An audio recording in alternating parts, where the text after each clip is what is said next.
Welcome back to our channel. It's me Ramya Nikhil.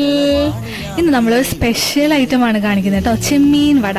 തമ്മിൽ കണ്ടപ്പോൾ മനസ്സിലായിട്ടുണ്ടാവും. ഇത് ഒരു പെട്ടെന്ന് ഉണ്ടാക്കിയെടുക്കാൻ പറ്റുന്ന, അല്ലെങ്കിൽ നമുക്ക് വീട്ടിൽ തന്നെയുള്ള സാധനങ്ങൾ വെച്ച് പെട്ടെന്ന് റെഡിയാക്കാൻ പറ്റുന്ന ഒരു അടിപൊളി ടേസ്റ്റുള്ള ഒരു സ്നാക്കാണെന്ന് പറയാം. അല്ലെങ്കിൽ നമുക്ക് ഉച്ചകൊണ്ട് കൂടെ കഴിക്കാൻ പറ്റുന്ന ഒരു കറിയാണെന്ന് പറയാം. ഒരു പൊരി, അതായത് മീൻ വറുത്തൊക്കെ കഴിക്കില്ല, അതുപോലത്തെ ഒരു ഐറ്റം ആണെന്ന് വേണമെങ്കിൽ പറയാം. കുട്ടികൾക്ക് ഇപ്പം വെക്കേഷൻ തീരാറായി, പെട്ടെന്ന് തന്നെ ഇത് കുട്ടികൾക്കൊക്കെ ഉണ്ടാക്കി കൊടുത്തോളും. ഇനി സ്കൂളിൽ പോകുന്ന ടൈം ആണെങ്കിലും കുട്ടികൾക്ക് ലഞ്ച് ബോക്സിലോ അല്ലെങ്കിൽ മോർണിംഗ് ബ്രേക്ക്ഫാസ്റ്റിൻ്റെ കൂടെയോ ഇല്ലെങ്കിൽ ഈവനിങ് സ്കൂൾ വിട്ട് വരുമ്പോൾ സ്നാക്കായിട്ടോ ഒക്കെ കൊടുക്കാം. അടിപൊളി ഐറ്റമാണ്, പെട്ടെന്ന് റെഡിയാക്കി എടുക്കാനും പറ്റും നമുക്ക്. അപ്പോൾ അതിന് വേണ്ടി നമ്മൾ കുഞ്ഞുള്ളി, പിന്നെ പച്ചമുളക്, ഇഞ്ചി, കറിവേപ്പില, ഇത്രയും സാധനങ്ങൾ മതി. പിന്നെ ചെമ്മീനാണ് വേണ്ടത്. ഞാനിവിടെ വലിയ ചെമ്മീനാണ് കേട്ടോ എടുത്തിട്ടുള്ളത്. ചെറിയ ചെമ്മീനാണെങ്കിൽ കുറച്ചും കൂടി നല്ല ടേസ്റ്റ് ആയിരിക്കും. നല്ല നല്ല നല്ല മുരിഞ്ഞ് നല്ല ക്രിസ്പായിട്ട് കിട്ടുകയും ചെയ്യും. അപ്പം ഇതെല്ലാം നമുക്ക് ചതച്ചെടുക്കണം നന്നായിട്ട്. മിക്സിയിലിട്ട് അടിച്ചെടുക്കരുത് കേട്ടോ. മിക്സിയിലിട്ട് അടിച്ചെടുത്ത് അത് അരഞ്ഞ് പേസ്റ്റ് പോലെ ആയിപ്പോവും. ജസ്റ്റ് ഒന്ന് ക്രഷ് ചെയ്താൽ പോലും അത് നല്ലോണം അങ്ങോട്ട് അരഞ്ഞു പോകും. അപ്പോൾ അതുകൊണ്ട് മിക്സിയിലിട്ട് അടിച്ചെടുക്കരുത്. ഇതുപോലെ ചതച്ച് തന്നെ എടുക്കണം. അപ്പോൾ ഇതെല്ലാം ഒന്ന് ചതച്ചെടുക്കട്ടെ. അതിനുശേഷം നമുക്ക് പെട്ടെന്ന് കുക്ക് ചെയ്തെടുക്കാം കേട്ടോ.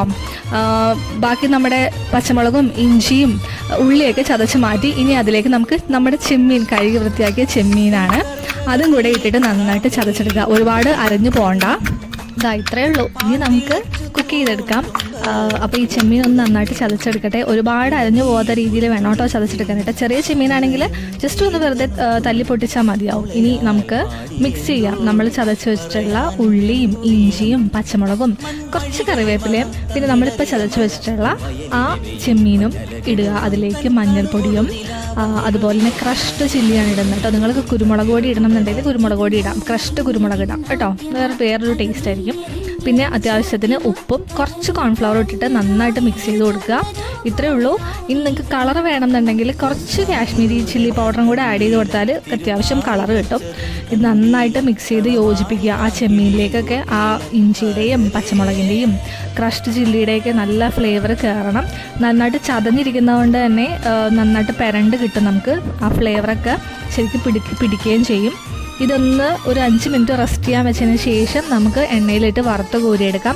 ഷാലോ ഫ്രൈ ചെയ്യുവാണെങ്കിൽ കുറേ നേരം വേണ്ടി വരും. ഞാനിവിടെ ഡീപ്പ് ഫ്രൈ ആണ് ചെയ്യുന്നത്. എണ്ണയിൽ ഇട്ട് പൊരിച്ചെടുക്കുക ചെയ്യുന്നത് കേട്ടോ. അങ്ങനെ ചെയ്യുന്നതാണ് കുറച്ചും കൂടെ ടേസ്റ്റ്. അപ്പോൾ ഉള്ളിലേക്ക് എണ്ണയൊക്കെ നന്നായിട്ട് കയറിയിട്ട് ആ ഉള്ളിയും ആ ചെമ്മീനൊക്കെ നന്നായിട്ട് മൊരിഞ്ഞ് കിട്ടും നമുക്ക്. അത് വേറൊരു ഫ്ലേവർ, വേറൊരു ടേസ്റ്റാണ്, വേറൊരു സ്മെല്ലാണ് അത് ഫ്രൈ ആയി വരുമ്പോൾ തന്നെ. നമുക്കിതാ എണ്ണ നന്നായിട്ട് ചൂടായിട്ടുണ്ട്. ചൂടായ എണ്ണയിലേക്ക് നമുക്ക് ഇട്ട് വറുത്ത് കോരിയെടുക്കാം. അടിപൊളി ടേസ്റ്റാണ്. കുട്ടികൾക്കൊക്കെ ഭയങ്കര ഇഷ്ടമാവും കേട്ടോ. ഇവിടെ ഉണ്ടാക്കിയിട്ട് കേശുവിന് ഭയങ്കര ഇഷ്ടമായി. കേശു എനിക്ക് തോന്നുന്നു ആദ്യമായിട്ടാണ് ഇത് കഴിക്കുന്നത്. അവന് ഭയങ്കര ഇഷ്ടമായി ഇത്. അപ്പോൾ വീണ്ടും ചോദിക്കായിരുന്നു. ഞാൻ ആണെങ്കിൽ രാവിലെയാണ് ഉണ്ടാക്കിയത്, അപ്പോൾ കുറച്ച് ഉണ്ടാക്കിയുള്ളൂ. അത് തന്നെ ആൾക്ക് മതിയായില്ല. അപ്പോൾ കുട്ടികൾക്കൊക്കെ നന്നായിട്ട് ഇഷ്ടമാവും. വൈകുന്നേരം ഈവനിങ് സ്നാക്കായിട്ടൊക്കെ ഉണ്ടാക്കി കൊടുക്കാം. ഇപ്പോൾ വെക്കേഷൻ ആയതുകൊണ്ട് തന്നെ കുട്ടികളെല്ലാവരും ഉണ്ടാവും. ചിലപ്പോൾ വീട്ടിൽ ഫ്രണ്ട്സ് വരുന്നുണ്ടാവും വൈകിട്ട് കളിക്കാനായിട്ട്, അല്ലെങ്കിൽ കസിൻസ് ഉണ്ടാവും. അപ്പം അങ്ങനെ കുറേ പേരുണ്ടാവും ചിലപ്പോൾ വീട്ടിൽ. അപ്പോൾ നിങ്ങൾ അല്ലെങ്കിൽ ഞായറാഴ്ച ഒരു ദിവസം വീട്ടിലിരിക്കുമ്പോൾ വൈകുന്നേരം ഈവനിങ് സ്നാക്കായിട്ടൊക്കെ ഉണ്ടാക്കി നോക്കാം. പെട്ടെന്ന് റെഡിയാക്കാൻ പറ്റും കേട്ടോ. അപ്പോൾ എല്ലാവരും ട്രൈ ചെയ്ത് നോക്കണം. ഇന്നത്തെ നമ്മുടെ റെസിപ്പി ഇഷ്ടമായെന്ന് ഞാൻ വിചാരിക്കുന്നു. നമ്മുടെ ചാനൽ ആരെങ്കിലും സബ്സ്ക്രൈബ് ചെയ്യാത്തുണ്ടെങ്കിൽ ഒന്ന് സബ്സ്ക്രൈബ് ചെയ്തേക്കും കേട്ടോ. ഇൻട്രസ്റ്റിംഗ് ആയിട്ടുള്ള പുതിയ വീഡിയോസ് വരുന്നുണ്ട്. ഇന്നത്തെ വീഡിയോ അത്രേ ഉള്ളൂ. അപ്പം ടാറ്റാ.